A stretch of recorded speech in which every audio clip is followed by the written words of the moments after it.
back by popular demand, going old school for this leg day. Now, the actual lift itself, I'd say maybe a little more new school. Nah, not exactly. I mean, shit has not changed. Going back and watching the Tom Platz leg days, the freaking Jay Cutler leg days, the Ronnie Coleman. Actually, have I ever seen Ronnie Coleman do leg curls on video before? I'm sure he has. I'm sure. You don't get freaking legs that thick front to back with no leg curls whatsoever. But either way, I mean, I appreciate the logic of I'm trying to figure this shit out in a new kind of way. There's a reason why I've never said you should never do Keenan flaps, because honestly, I don't see the problem. These guys are smacking their lats around solid. The logic there is trying to do a pull down, kind of like from the side, which I do sometimes. And instead of loading the weight from your hand, they're using their elbow with a little bit of a cuff. I feel like it's a little tricky to get a full stretch, but half the logic of the guys when they say that is, well, the stretch of your lat doesn't even matter, and they're just trying to squeeze extra hard, which I'm not totally sure I agree with. I've gotten a lot better at actually reaching up and stretching my lats in my pull down movements, and I think it's been working out pretty well for me.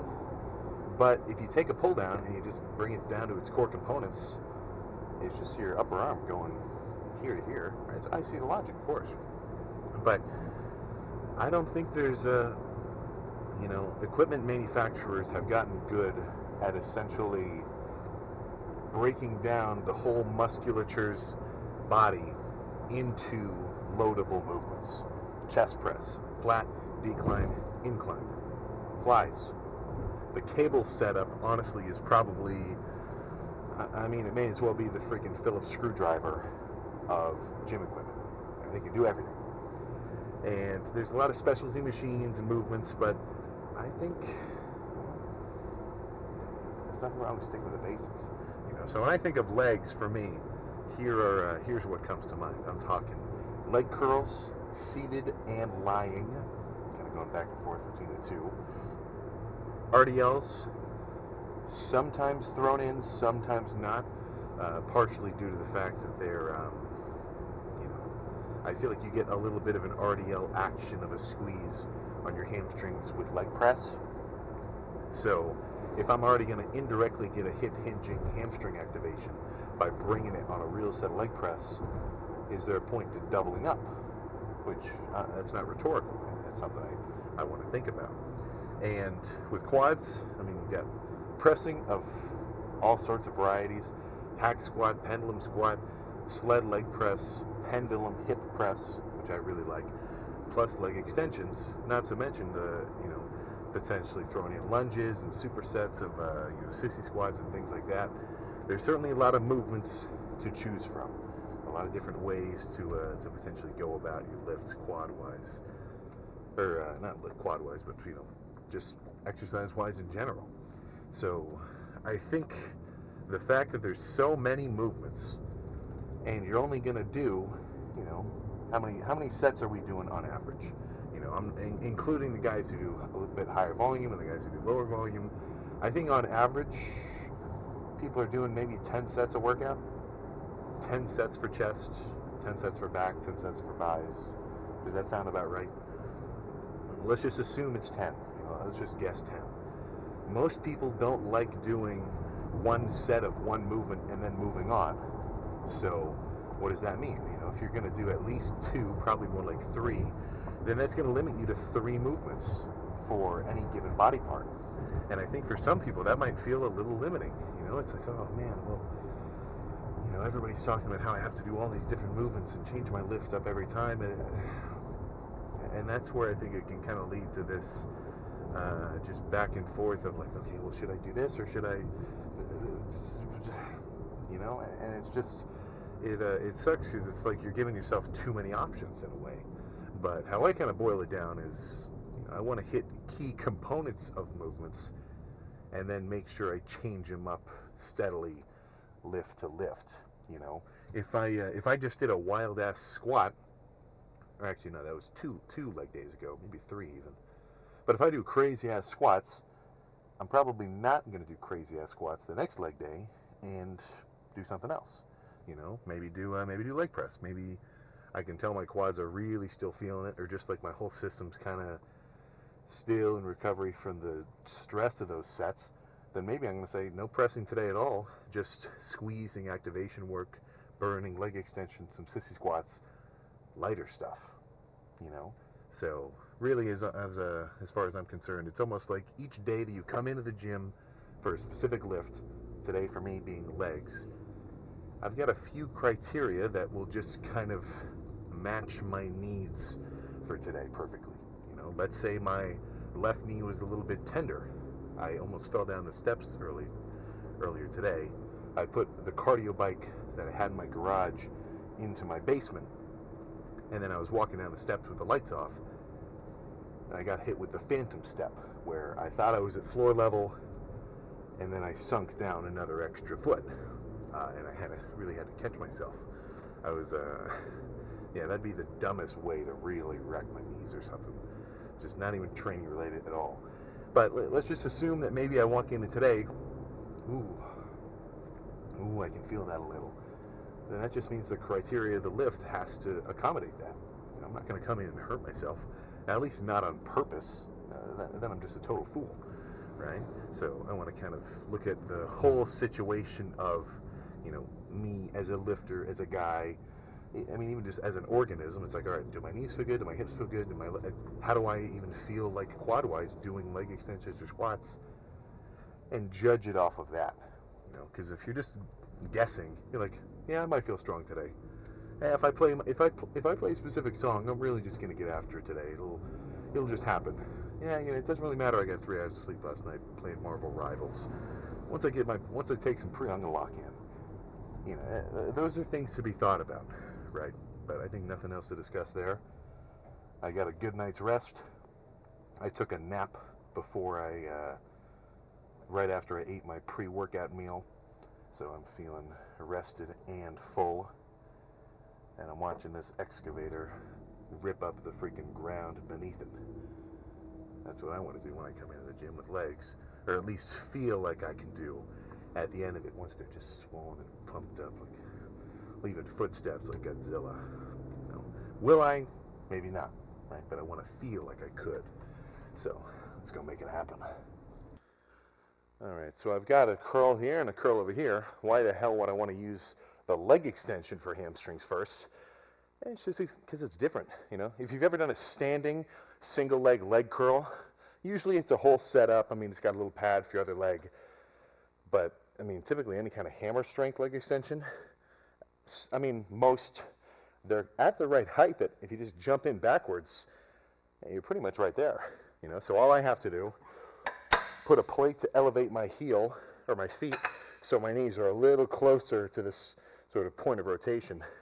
And this is a squeezing movement. This is more like, you know, if you're thinking of your hamstrings as your leg biceps, this is a lighter preacher with a squeeze at the top, right? The point isn't it's crazy heavy to even start the rep, but I want to have a wild squeeze at the top. And then that's going to be, you know, counteracted by heavy laying or seated curls that are extra heavy at the bottom, you know. But as a starter, light squeezing burning, this is good. And I feel like starting with a light squeezing movement, you know, you're not like totally wrecking that muscle, but you are getting it warm and like ready to really fire. Because every rep, you're just fucking, you know, flexing as hard as possible. So I think that's always a good start.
Yeah, one more of those. And it definitely feels better than it looks, for sure. Like, I've watched myself back. My hands are on fire. But one more, then something a little heftier.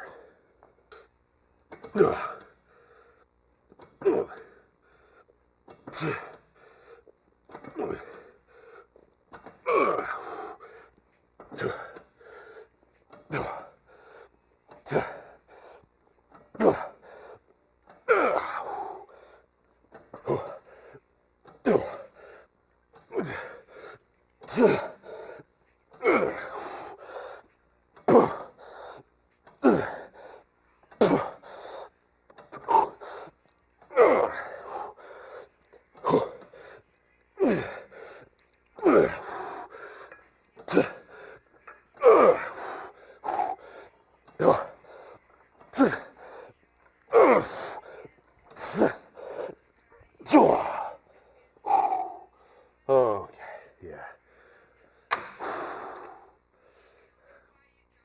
Let's do a laying curl next. This stack goes up to 150. So I'm like, yeah, I'm warm. Throw it on 130, go to lay down. Would not even freaking budge. This is one thing that I do not see a lot, is a stack that is effectively loaded.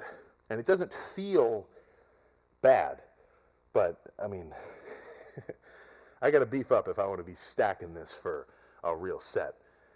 And it's like, am I wrong for even thinking that I need to do the full stack?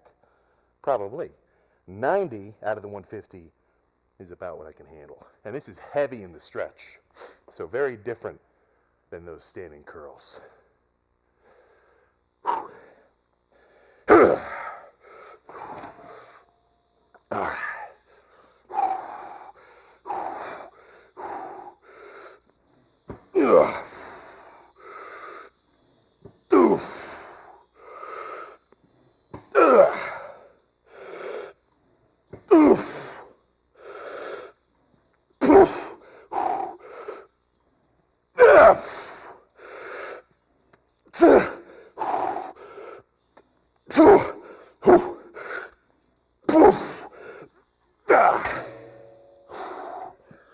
Whew. Holy shit. Okay, one more of those. That's good. Yeah.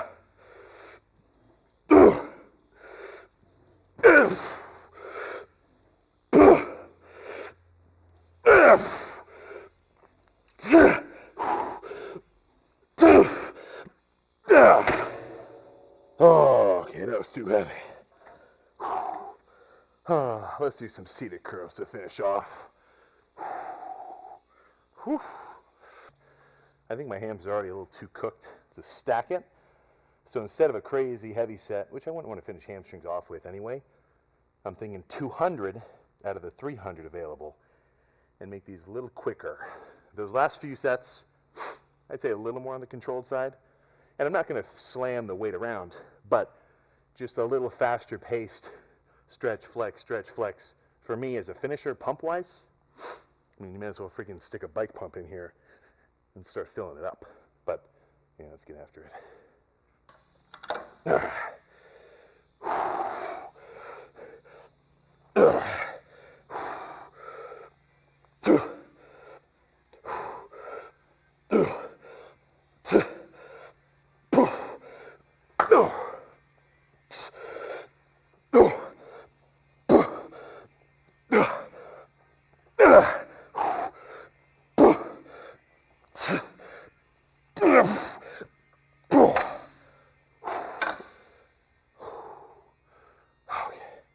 One more. All right, I'm feeling extra good about today. I mean, even just already. And one thing that I'm liking that I'm getting a little more back of with legs is just on the drive here. Like I got playing a bunch of Journey songs. Like my heart was beating just knowing I was about to get after it. And I think that's a sensation which kind of either makes or breaks a lifter when it comes to legs, right? Because if somebody is like, oh shit, all right, legs, it's gonna be hard. You know, someone who's actually done a hard leg day would know, and they're gonna have to say, it's okay. I'm either gonna rise to the challenge and go nuts, or let's do chest today, bro. My knee, I got that knee thing still. You know, that's a classic blunder. I hate to see it, and I don't see it much, but I know it happens, and it still sucks. You know, so lead by example. If you want to see more people doing legs, start doing legs yourself. But let's zoom in a little further. Get this last set of hamstrings done before quads.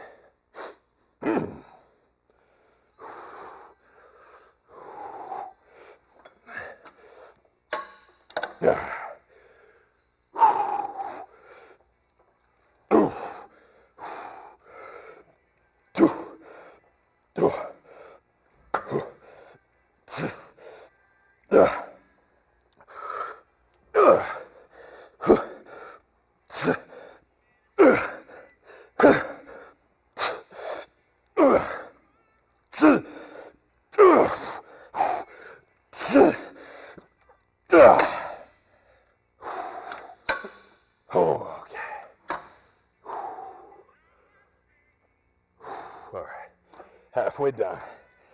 All right, first up is going to be hacks, and I'm still in the warm-up phase. Plate, 2 plates, 3 plates, 4 plates, but in between, I'm still bouncing around the leg extension, just kind of getting myself warm. Like, I'm not doing working sets, but just from bouncing around with like nearly working set weight, getting everything warm, just like firing right. And then once I'm ready, I might even throw another plate on those hacks. But give me a few minutes, and this first set's gonna be good. I've never done 7 plates on hack squat before. Now, I haven't started hacks as my heaviest movement before either, but this will be good. This is one thing that I think you should keep in mind if you're getting ready for an extra heavy set. Usually with mainly legs, like with chest, sometimes I feel like I get a little strength boost from knowing I'm about to bring it. But for the most part, you know, my real set feels like my warm-up. But with anything that's a heavy press, I mean, I notice this the most with squats. When I'm warming up, like I brace, you know, I'm like, okay, let's feel this out. 4 plates without music, no hype, sometimes feels heavier than 5 plates when I'm like really amped to hit it. You know what I'm saying? So sometimes you actually do have this little bit of a buffer where, you know, you may have just warmed up, you said, okay, 4 plates felt kind of heavy, feels good, but it's a little heavy, but you don't have any music going. You're not in the freaking zone yet. So 6 felt good, but I know with some music and getting myself in the right headspace, 7 will be a good working set to, I don't even know. I'll aim for 20, but really my goal is just as many as possible. Actually, that's not true. My real goal is just not to wuss out, which basically means as many as possible, but it's very tempting at the top of a really hard grinder. Oh, racket, you're done. I don't want to do that. Honestly, I wouldn't mind if the machine had a button I could switch that would turn the rack off so that I would have no choice but to fail. But that might be a little bit of a legal issue for fucking Arsenal. But yeah, all right, give me a second to lock in here. Come on.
Oh my God.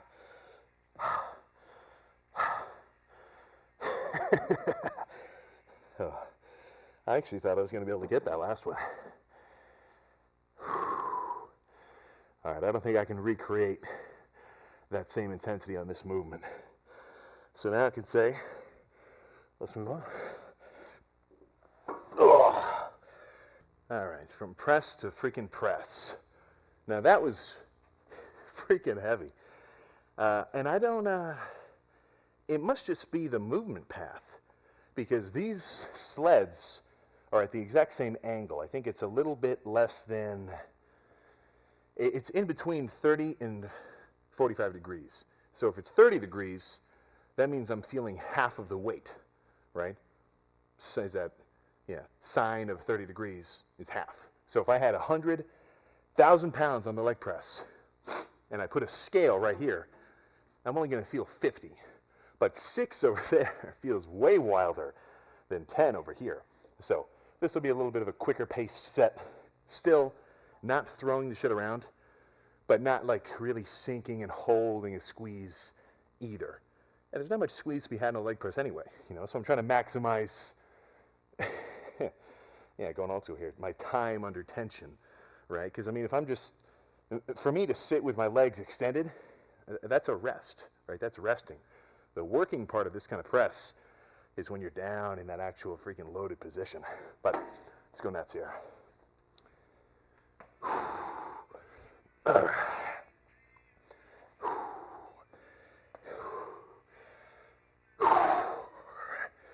Now,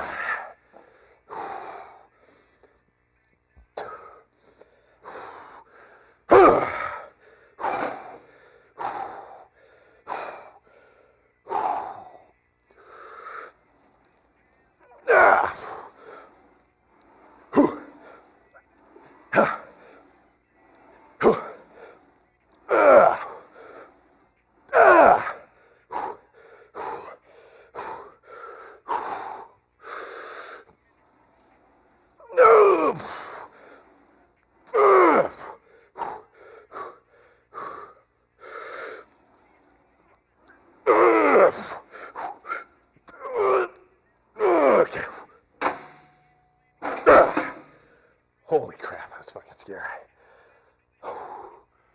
Okay. I think a few more just like that will be good. I'm fucking drenched. Oh, shit. Let's put this up one notch. There we go.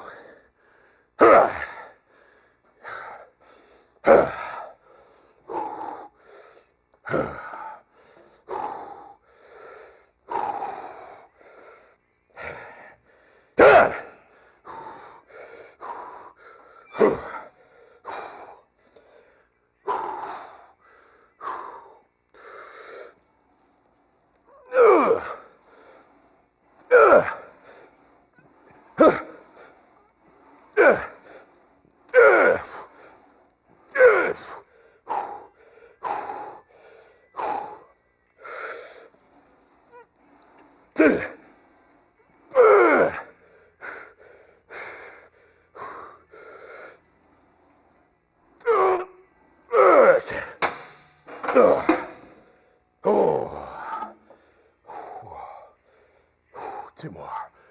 Oh, shit. Whew.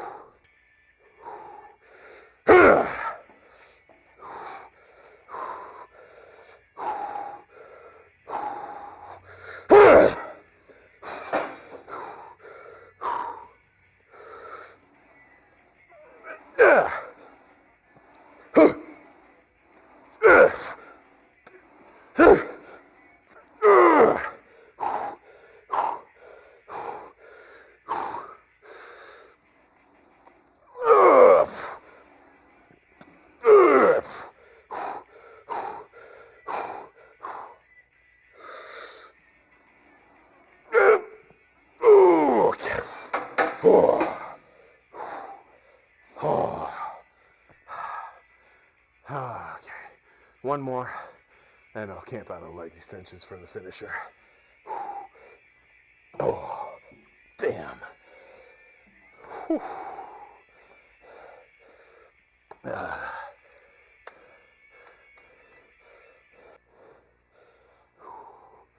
right, let's bring it here. Okay. Oh, yeah, come on.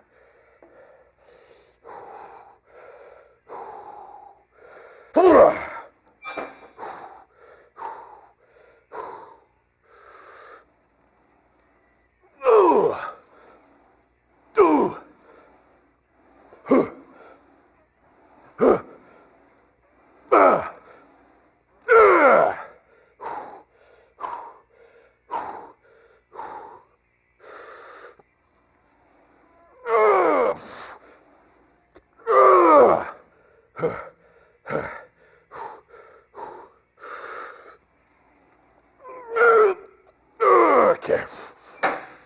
Oh. Okay. Let's do some leg extensions.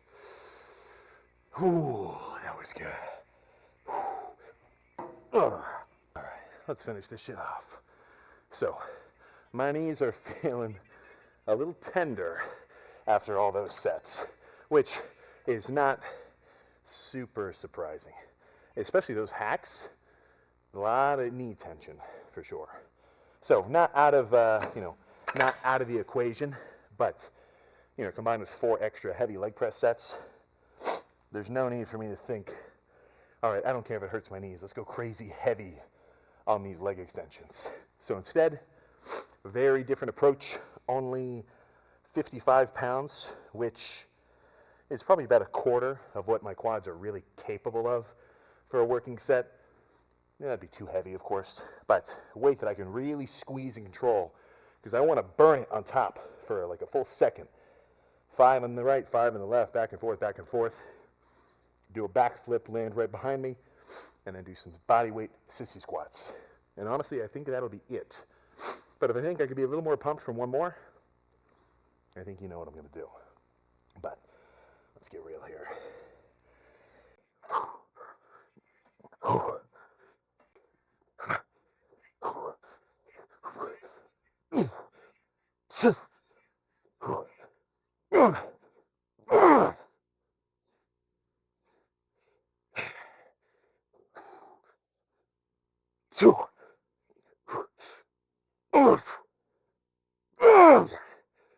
Oh shit. Okay. Oh, let's go post down. Am I? Ooh.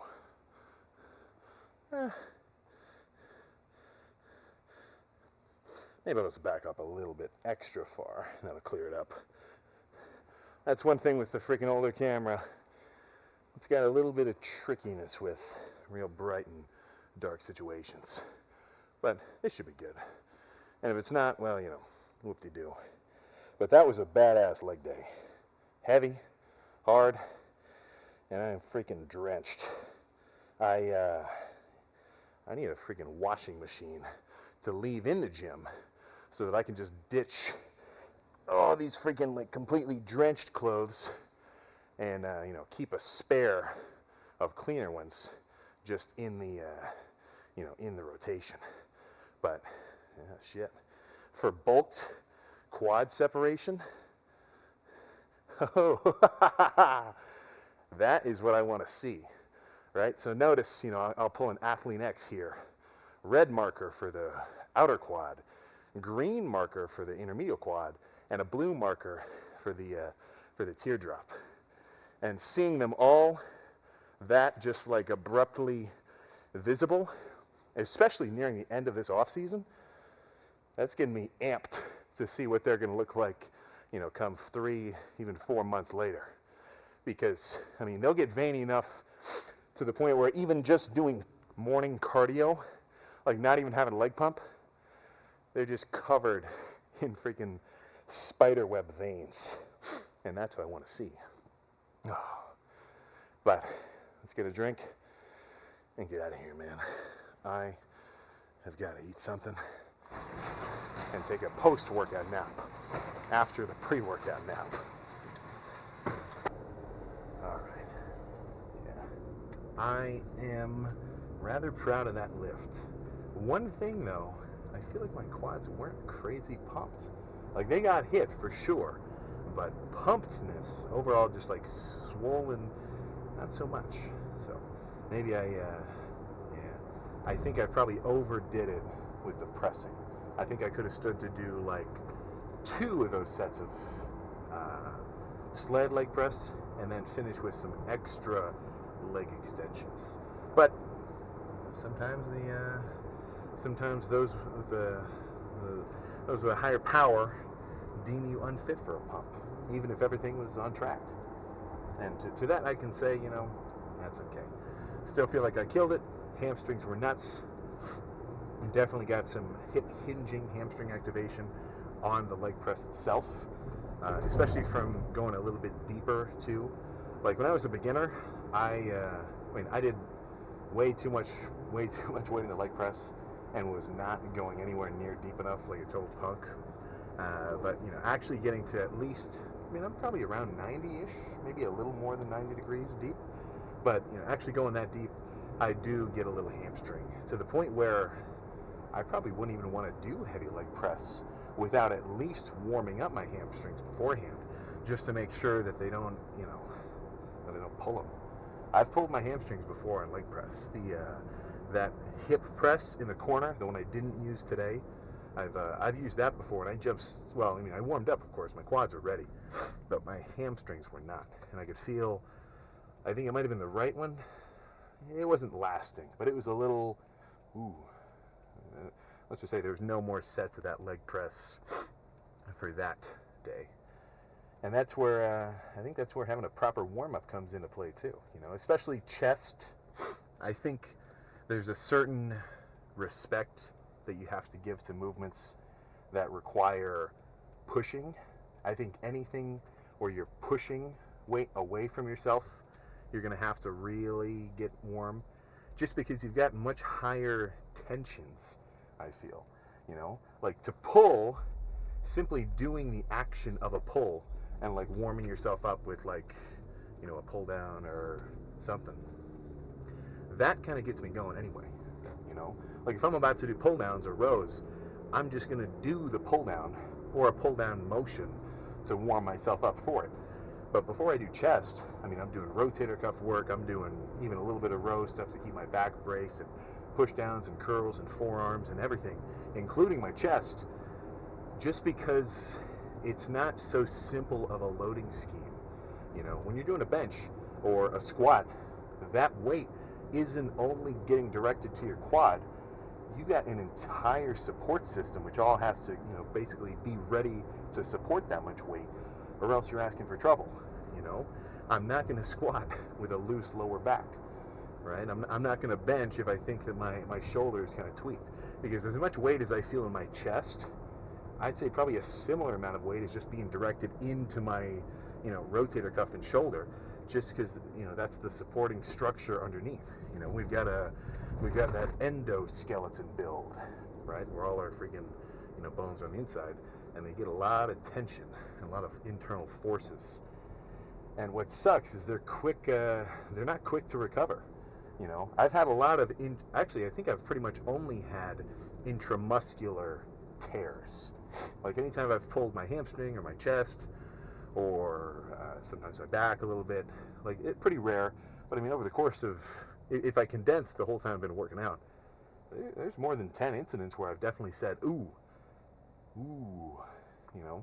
and luckily enough, they were all intramuscular. And something intramuscular is not so damaging, like, remember when Eddie Hall hurt his bicep doing something? That was just like muscle to muscle kind of being pulled apart. And that'll kind of bind itself up pretty quick. As long as you don't hurt yourself again, that's just going to grab itself on, be careful and get yourself into it slowly, but you'll be good, But tendon, cartilage, bone on bone, your knees, your freaking, your meniscus, all sorts of stuff like that, not so quick, right? So, it's not so often that somebody wrecks their rotator cuff doing back, or wrecks their knees doing, well, I guess you can hurt your knees doing any leg movement. But all I'm getting at is, if I'm going to load more than whatever muscle I'm targeting, I want everything to be nice, warm, and just prepped so that I can feel confident in the sets. I'm never going to have a good workout if every set I'm just thinking, okay, don't hurt myself. All right, don't do too much. And the reason I don't have to think that is because in my warm-up phase, before I even do any real heavy sets, that's just, my checklist. Do I feel good? Are my shoulders good? Are my hips good? Are my knees good? Are my hamstrings good? Do my quads feel strong? Do they think they're, like, sometimes my hip flexor, like where your quad ties in way up at your hip, it's kind of a different muscle. Does that feel good? Because if any of those things are off, that's my cue to say, ooh, back off a touch. Don't go so wild and crazy. But today was good, and as long as my lifts are, as long as they're similar to that in just overall quality and intensity, then I'm good. That's the best part about the working out, I feel, because if you do everything right, or at least even like mostly right, I'm talking like still upwards of like 90% right, but you can lift crazy hard and not have a perfectly clean bodybuilding rice, chicken, broccoli diet. You'll still make gains. You can take a day off unnecessarily every so often. If you're ever traveling or doing whatever, maybe you're extra busy that day, it's not going to kill you, But the problem is, guys will get it into their head that, what's one day? And then one day turns into 10 that month, and you're like, dude, are you even working out? But what I was about to say was, as long as you're basically on track, you'll know it. It's slow, but it's steady. Right? Come just within a month for sure, once I start dieting down, I'm not going to have to think, okay, am I going to be able to lose this body fat? Am I going to be able to get really lean again? Because I know if I track my calories and keep my cardio up and everything else, guess what, man? That shit's going to happen. So it's kind of this, not accountability, but just this gratifying understanding that if you're on track, gains will come. It's not a question of if, it's only a question of when.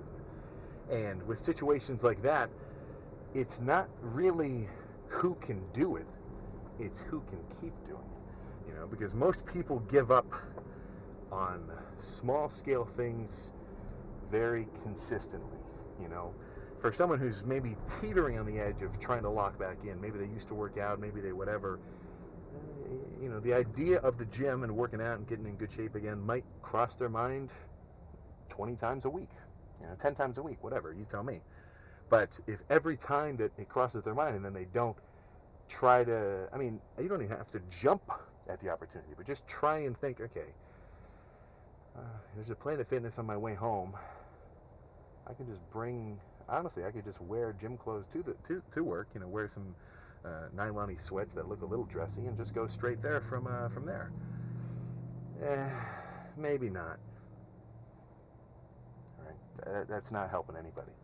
So they've got to take that just little spark, that little ember of like, okay, I think I might want to get after it, and either give it some gas, give it some air, give it some kindling, give it whatever you got to do.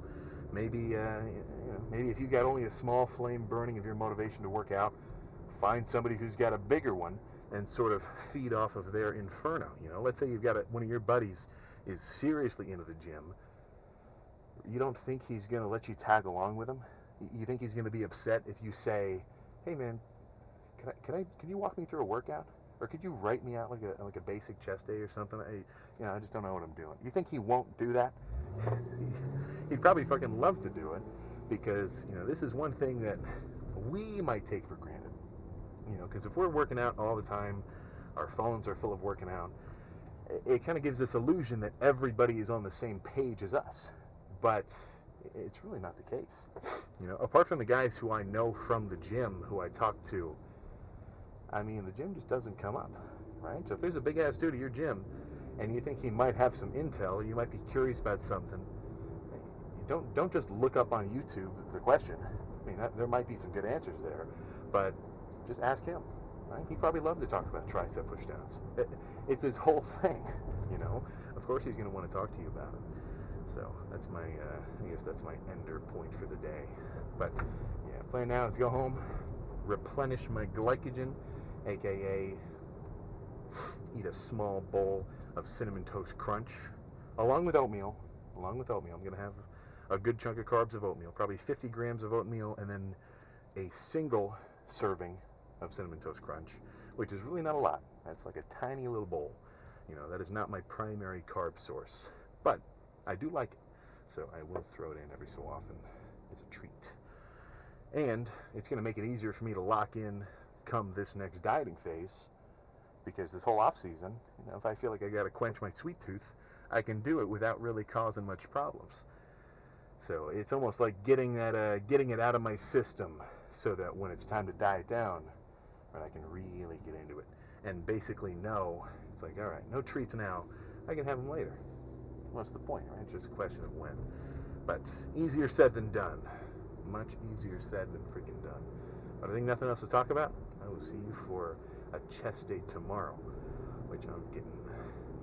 If that chest day is anything like today's leg day, then I'm getting freaking excited. So I'll see you then.